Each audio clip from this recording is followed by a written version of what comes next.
샬롬 송은섭입니다. 기도와 응원해 주신 분께 감사합니다. 코로나 상황에 따라서 비대면 온라인 예배를 드리기를 원합니다.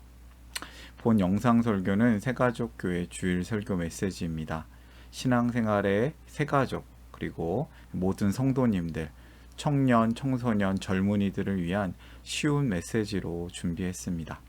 오늘의 메시지는요, 창세기 33장에 해당되는 이야기입니다. 제목은 둘은 함께 울었다. 이 둘이 누굴까요? 바로 철천지 원수지간처럼 지냈던 에서와 야곱이죠. 말씀을 읽겠습니다. 새번역 성경이요 33장 4절. 그러자 에서가 달려와서 그를 끌어안았다. 에서는 두 팔을 벌려 야곱의 목을 끌어안고서 입을 맞추고 둘은 함께 울었다. 두 팔을 벌려 가득 안아주고 입 맞추고 둘은 함께 울었습니다. 왜 울었을까요? 만남이 아주 감격스러웠기 때문입니다. 인생에 어려운 문제들이 참 많죠. 그런데 그 어려운 문제 중에 큰 부분이 아마 대인 관계가 아닐까 생각합니다. 잡코리아와 알바몬이라는 채용 회사죠. 채용 정보 회사에서 퇴사를 경험한 사람들에게 설문조사를 했습니다. 직장 내 퇴사 1위는 퇴사 이후 1위는 직장 내 갑질 등 상사와 동료와의 갈등, 인간 문제죠. 인간 문제 때문에 퇴사했다. 이것이 진짜 이유다. 야곱의 인생은 대인관계가 좋지 않았습니다. 장자의 축복을 받았지만, 미인 아내를 결국 얻었지만, 부자가 되었지만 도망가야 합니다. 왜냐하고요, 나쁜 이 대인관계로 인하여서 도망가고 쫓겨나는 인생을 계속 살아야만 했습니다. 성경 잠언 17장 1절에 보면 마른 빵 한 조각을 먹으면서 화목하게 지내는 것이 진수성찬을 가득히 차린 집에서 다투면서 사는 것보다 낫다. 채소를 먹으면서 화목하게 지내는 것이 고기를 많이 먹으면서 싸우는 것보다 낫다. 이 모두 잠언에 해당되는 이야기인데요. 오늘 본문 하나님은 이 대인관계가 좋지 않은 야곱을 화해의 자리로 이끌어 주십니다.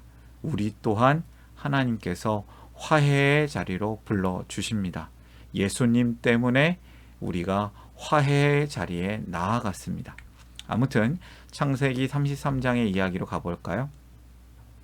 앞선 설교에서 또 32장에서 보면 형 에서가 야곱이 온다는 소식을 심부름꾼을 통해서 듣고요. 장정 400명을 데리고 오고 있었어요. 왜 그럴까요? 이거 참 긴장되는 이야기 아닙니까?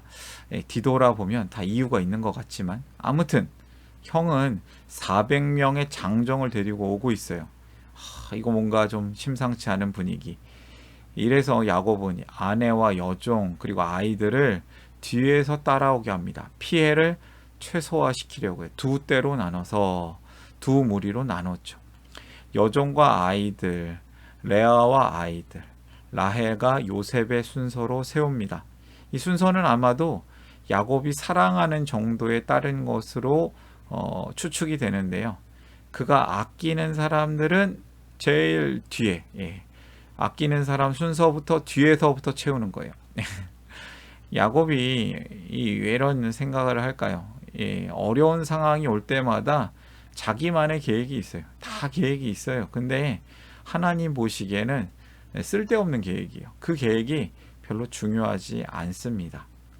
오늘 설교를 위해서 또 이런 얘기를 좀 할 수 있을 것 같아요. 두렵지만 맨 앞으로 나가는 야곱, 주목할 필요가 있어요. 하나님 명령에 순종하여서 고향으로 돌아가는 쉽지 않은 길, 800km나 되는 사막길. 근데 결국 무사히 가나안까지 왔어요. 이게 마지막 고비죠. 형 에서와 화해하는 것이 남았습니다. 자신만 중요하다고 생각했던 그 야곱이, 항상 뒤에 숨었던 야곱이 이제는 두려운 존재 앞에 맨 앞으로 나아갑니다. 뭔가 변했습니다. 즐길 수 없으면 피하라. 이런 야곱이 이제는 피할 수 없는 상황 가운데 즐기지는 못하고 맨 앞에 나아갑니다. 믿음의 사람이 다 된 것 같아요. 오늘 설교를 위해서 세 가지 질문을 준비했습니다. 이 세 가지 질문 쉽습니다. 답이 또한 쉽습니다. 이 메시지를 들으시는 분들에게 중요한 본문의 세 가지 기둥이 될 것입니다. 또한 이 질문과 답은 쉽지만 하나님께서 주시는 놀라운 은혜와 도전이 있습니다. 각자에게 주실 겁니다. 저는 메시지를 전할 뿐이고 여러분들은 성령님을 통하여서 각자의 마음을 통하여서 하나님이 주시는 은혜가 있을 겁니다. 첫 번째 질문이죠. 에서를 만난 야곱은 어떻게 행동하는가? 야곱이 드디어 에서를 만나는데요. 오늘 본문에서 야곱은 그전과 전혀 다른 자세를 보여주고 있어요. 하나님의 은혜를 경험했죠. 그 이후에 뭔가 용기와 담대함이 생길 것 같습니다. 그래서 가장 앞으로 나아가서 적극적으로 용서를 구합니다. 아마 엉덩이뼈를 다쳤기 때문에 쩔뚝거리면서 나와서 절을 했을 겁니다. 에서가 아마 이것도 작용이 됐을 것 같은데 아주 깨끗한 옷차림의 야곱이 씩씩하게 막 걸어온다면 에서는 이 녀석 가서 호강했구나 하면서 화가 났을지도. 근데 뭔가 좀 옷도 허름해 보이고 심지어 다쳐가지고 쩔뚝거리고 안쓰럽지 않습니까?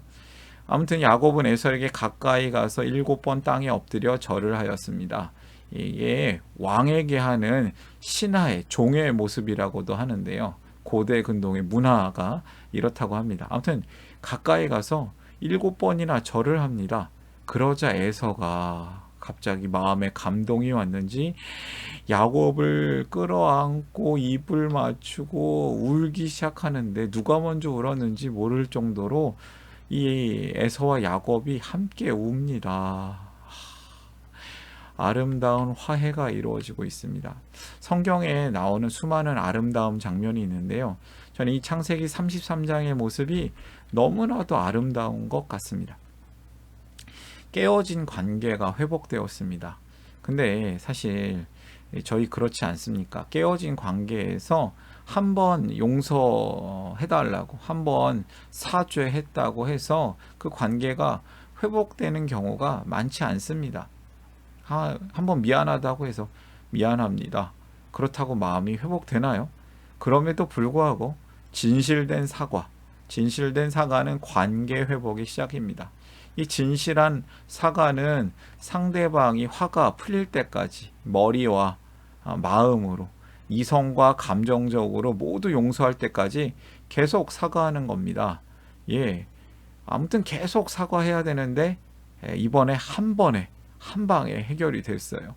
아무튼 하나님께서는 이 두 사람이 울게 되는데 여러분 두 사람 다 변화돼야지만 이 일이 일어나는 겁니다. 하나님께서는 야곱을 변화시켰고 에서도 변화시켜서 움직이셔서 손바닥도 마주쳐야 소리가 나지 않습니까? 이 아름다운 화해의 그림을 그리십니다. 형제 간의 오랜 갈등, 복수심, 미움, 두려움, 하나님께서 만들어 놓으신 중매하신 만남 가운데 사라져 버렸습니다. 이제는 사랑하는 형제만 남았어요. 하나님께서는 죄인인 우리를 변화시키십니다. 용서를 구하는 사람, 용서를 받는 사람, 은혜의 사람이 되게 해주셨습니다. 그래서 이 형제가 서로 사랑하게 만들어 주셨습니다. 하나님은 죄인 우리를 위해서 예수님을 보내십니다. 그 예수님을 통해 우리는 하나님과 화해하였고 하나님께 용서를 구하고 또 하나님께 용서를 받는 은혜 받는 사람이 되게 하십니다. 두 번째 질문이죠.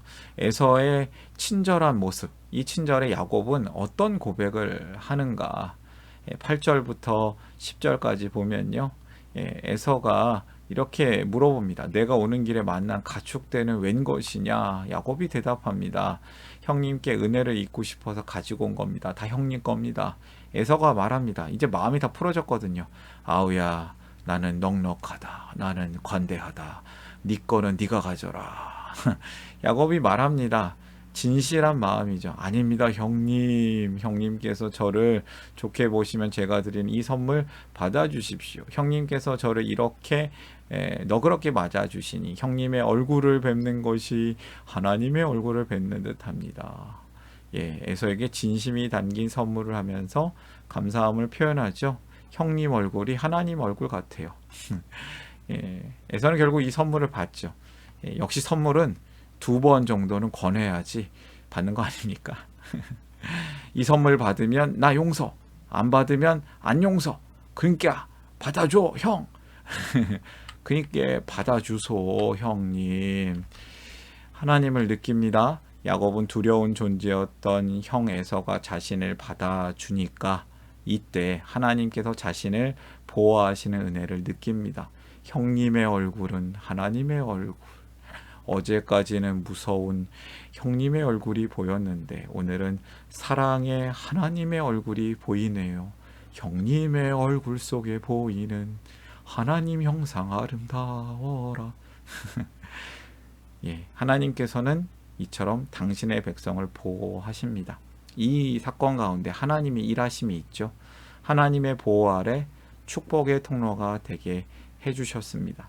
이러한 가운데 야곱은 하나님의 사람으로 더욱 이렇게 성장해 나가는 것이죠. 마지막 질문이에요. 에서의 서두르자라는 말에 야곱은 어떻게 반응하는가? 12절부터 14절. 에서가 말하였다. 자, 이제 갈 길을 서두르자. 에서가 이제 같이 가자고. 빨리 가자. 내가 앞장서마. 역시 화끈한 남성이에요. 야곱이 그에게 말하였다. 형님께서도 아시다시피 아이들이 아직 어립니다. 또 저는 새끼 딸이나 양떼와 소떼를 돌봐야 합니다. 하루만이라도 지나치게 빨리 몰고 가면 다 죽습니다. 형님께서는 이 아우보다 앞서서 떠나십시오. 그렇게 하시면 저는 앞에 가는 이 가축대와 아이들을 이끌고 그들의 걸음에 맞추어 천천히 세일로 가서 형님께 나가겠습니다. 아이들이 아직 어립니다. 가축들이 빨리 몰면 죽습니다. 그들의 걸음에 맞춰서 가겠습니다. 천천히 가겠습니다. 라고 대답합니다. 이 야곱의 대답 가운데 놀라운 마음이 있어요. 그들의 걸음에 맞춰. 이제 다 해결됐으면 뭐 이제 좀 속전속결 빨리 가고 싶은 마음도 있었겠죠. 근데 야곱은 이제 지만 생각하는 인간이 아니에요. 자기 중심적인 인간이 아니란 말이죠. 이제는 사람들을 돌아보고 무엇보다 하나님을 돌아보는 하나님 중심적인 삶을 살려고 몸부림치고 있어요. 가족들과 함께 가는 것은 속도가 우선이 아닙니다. 저도 여행을 갔는데요. 여행지에서 아이들이 늦잠을 자요. 아, 빨리빨리 일어나서 지금 어디도 가고 그래야 되는데 이런 마음 잠깐 들었지만 어차피 여행 왔는데 자고 싶으면 푹 자라. 어차피 오늘 계획은 너희들 좋아하는 대로 바꾸면 그만이다. 속도가 우선이 아닙니다. 천천히 가도 되고 빨리 갈 수도 있습니다. 어쨌든 그들의 걸음에 맞춰가 중요합니다. 야곱은 하나님과 함께 합니다. 그리고 가족들과 함께 하는 것을 배우는 중입니다. 이 공동체의 속도는 누구에게 맞춰야 합니까? 공동체에는 약한 사람이 있습니다. 또 속도가 느린 사람이 있어요. 그가 느리다고 두고 가야 합니까? 그렇지 않습니다. 가장 약한 가족을 배려하며 함께 가는 것이 맞습니다. 기다리고 응원해주고 때로는 권면, 조금 잔소리 같은 사랑의 잔소리 도와주고 또 때로는 업어줘서 같이 가야죠. 하나님께서는 당신의 백성과 동행하십니다. 이 야곱은 하나님과 동행하면서 이 공동체 가족들과 함께 동행합니다. 사랑의 하나님과 함께 가족과 함께 삶이 행복한 인생입니다. 왜 하나님께서는 이 야곱을 변화시켜 주십니까? 왜 변화시킵니까? 사랑하니까요. 사랑하니까. 오늘의 메시지는 물론 윤리적 교훈이 있지만 성경은 윤리 교과서가 아니에요. 오늘의 메시지는 사과를 잘하면 용서 잘 받는다가 아닙니다. 물론 그런 메시지가 좀 있죠. 그러나 이 메시지는 하나님께서 자기밖에 모르는 죄인인 우리를 사랑하셔서 용서의 사람, 축복의 사람으로 변화시킨다는 것입니다. 하나님께서는 변화된 사람을 잘 살도록 이끌어 주십니다. 이 이야기에 윤리적 교훈이 있다면 이런 교훈일 거예요. 성도는 모든 사람과 좋은 관계를 유지해야 하고 화목해야 한다. 혹시 갈등이 있다면 하나님의 자녀로서 먼저 손을 내밀어야 한다. 심지어 먼저 죄를 졌다면 반드시 먼저 죄를 용서해 달라고 구해야겠죠. 그리고 상대방의 마음도 변화될 수 있도록 기도해야 한다. 용서받을 때까지 계속 사과하고 그 마음이 변하도록 기도하는 겁니다. 성도가 잘 살아서 구원받는 건 아니지만 구원받은 성도가 잘 사는 것이 하나님 나라 복음의 열매고 하나님의 뜻입니다. 그러니 성도요, 잘 살도록 몸부림칩시다. 몸부림치길 바랍니다. 오늘의 메시지를 정리하겠습니다. 하나님께서 죄인인 우리를 변화시키십니다. 용서를 구하고 용서를 받는 은혜의 사람이 되게 하십니다. 두 번째, 하나님께서 당신의 백성을 보호하십니다. 하나님의 보호 아래 축복의 통로가 되게 하십니다. 세 번째, 하나님께서 당신의 백성과 동행하신다. 사랑의 하나님과 함께, 가족과 함께 삶이 행복합니다. 여러분, 하나님께서는 우리를 이렇게 변화시키시죠. 사랑하니까요. 하나님께서 하나님의 백성을 변화시키시고 하나님께서 보호하시고 하나님께서 동행하십니다. 하나님과 동행, 우리 교회의 공동체, 하나님 나라 새가족, 가족들과 함께 동행하는 우리 믿음의 사람들이 되시기를 주님의 이름으로 축복합니다. 이 메시지를 보시는 분들이 함께 하나님 주시는 은혜와 평강이 가득하고 넘치시기를 바랍니다. 사랑합니다. 축복합니다.